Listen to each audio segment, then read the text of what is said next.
El recuerdo que duele. Este recuerdo me llega cuando entraba a una iglesia en Venezuela y se podía respirar. Afuera podía faltar todo, pero adentro había algo que no se racionaba. Era la esperanza.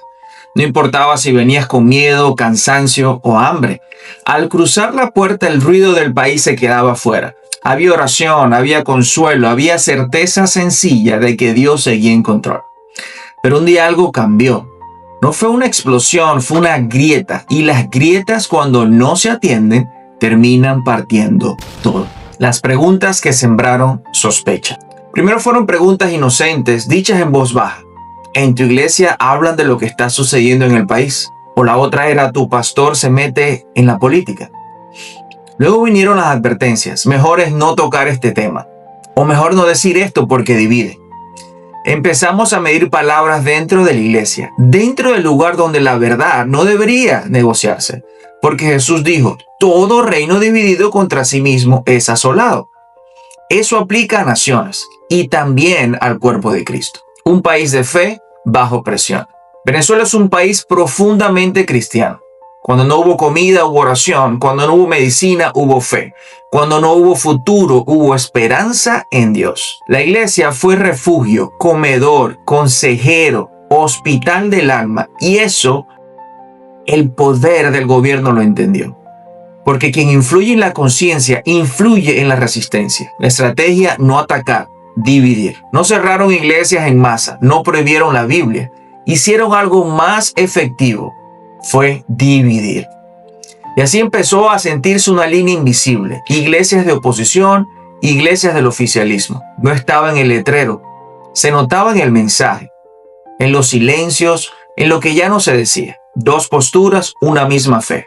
En las iglesias de oposición se seguía diciendo, la justicia es pecado, la mentira no se justifica, el abuso de poder no viene de Dios.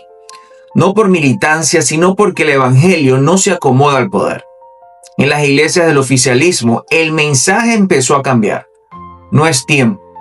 Dios ve los corazones. Enfoquémonos solo en lo espiritual. El silencio se vistió de prudencia, pero debajo estaba el miedo. El miedo se sentó en la primera fila. Muchos líderes callaron, no por maldad, por miedo. Miedo a perder templos, permisos, ayudas, miedo a exponer a su gente. La escritura dice, Dios no nos da un espíritu de cobardía. Cuando el miedo gobierna el púlpito, la verdad empieza a salir por la puerta de atrás. Cuando el púlpito dejó de ser altar, hubo un momento silencioso e incómodo en que algunos púlpitos cambiaron de propósito. No fue de un día para otro, pero se empezó a notar. El mensaje ya no confrontaba, ya no llamaba al arrepentimiento. Y un día ocurrió lo impensable. Pastores comenzaron a predicar a favor del socialismo desde el púlpito, no como opinión personal fuera de la iglesia, no como reflexión privada, sino usando el lugar consagrado a la palabra de Dios. El púlpito que debía señalar a Cristo empezó a señalar una ideología, cuando el silencio fue comprado. No todos callaron por miedo, hay que decirlo con honestidad. Algunos callaron porque recibieron algo a cambio. Favores, protección, permisos, ayudas sociales. Dinero que llegó a las arcas de iglesias desde el gobierno. Y cuando el dinero entra al altar con condiciones, la verdad empieza a salir. La Biblia advierte, raíz de todos los males es el amor al dinero. El problema no fue la ayuda, el problema fue vender el silencio. Se dejó de predicar contra la corrupción, la mentira, la injusticia.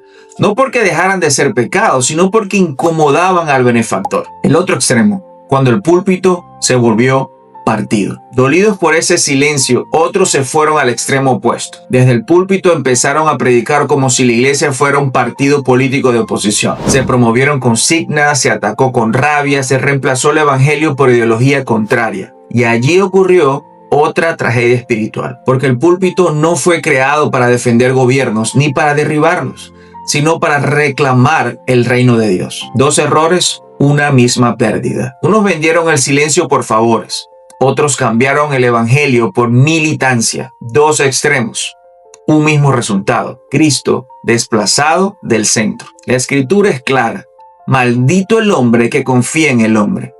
sea el hombre del poder o el hombre de la oposición. La verdad doctrinal que casi no se dice. Aquí tengo que hablar con claridad y con amor. El chavismo, como expresión del socialismo, comunismo, no es solo una opción política, es una cosmovisión, un sistema de principios. Y esos principios no son compatibles con el cristianismo bíblico, porque el comunismo desplaza a Dios o lo relega, pone al Estado como proveedor y salvador, exige lealtad ideológica, justifica la mentira por la causa, sacrifica al individuo por el sistema. El cristianismo bíblico reconoce a Dios como soberano, proclama a Cristo como el único Salvador y llama a la verdad incluso cuando cuesta. Defiende la dignidad humana, confronta al poder cuando oprime. Jesús fue directo.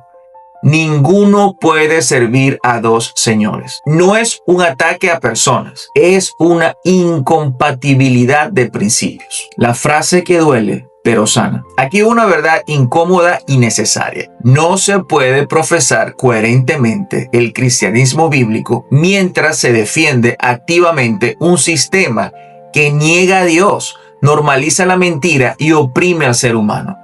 No porque Dios no puede transformar corazones, sí puede, siempre puede, sino porque el evangelio no negocia con la injusticia. Jesús dijo, por sus frutos los conoceréis. Lo que esta división le hizo al pueblo. La división bajó del púlpito a las bancas. Hermanos enfrentados, familias divididas, jóvenes confundidos, personas alejándose de la fe. No por Dios, sino por ver a Dios usado como herramienta política. Si la sal se desvaneciere, ¿qué pasará en el mundo? Aquí no señalo con el dedo, me incluyo. La iglesia también falló. Eligió comodidad, eligió silencio, eligió neutralidad o simplemente estar de un lado o del otro. Pero la neutralidad frente a la injusticia no es neutral. Pero algo les digo, Dios no ha terminado. Esta historia no termina en derrota. Dios no abandonó a la iglesia venezolana. Aún hay pastores fieles, creyentes, valientes, comunidades que están siendo sanadas. Jesús oró para que todos sean uno. Unidad no es uniformidad. Unidad es poder volver a la verdad. La pregunta es, ¿quién está dispuesto a volver a Cristo como centro? Cuando Cristo vuelve al centro, la ideología pierde poder. El miedo se va, la iglesia es sanada, el pueblo es sanado. El enemigo viene a dividir, pero Dios viene a restaurar. Y algo te digo, esta historia todavía no ha terminado. Cristo restaura nuestra iglesia, restaura Venezuela y declaramos que nuestro país es un país bendecido para bendecir.